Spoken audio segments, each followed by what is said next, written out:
గ్రహదోషము ఉన్నవారు ఈ దేవి శారదా శరన్నవరాత్ర కాలంలో అమ్మవారిని రోజుకొక అష్టోత్తరంతో కానీ సహస్రనామంతో కానీ అర్చన గావించినట్లయితే గ్రహదోషాలు తొలగుతాయి.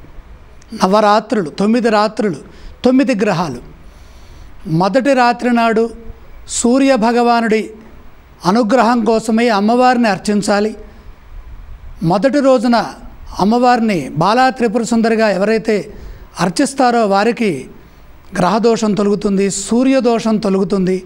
ఇలా ప్రతిరోజు వరుస క్రమంలో 9 రోజులు కనుక నవరాత్ర ఆరాధనా సందర్భంగా అమ్మవారిని అర్చించడం ద్వారాగా జాతకంలో ఏర్పడేటటువంటి దశ అంతర్దశ సంబంధిత గ్రహదోషాలు తొలగి శక్తివంతులై గ్రహదోషం తొలగి శక్తి విశేషంగా లభిస్తుంది.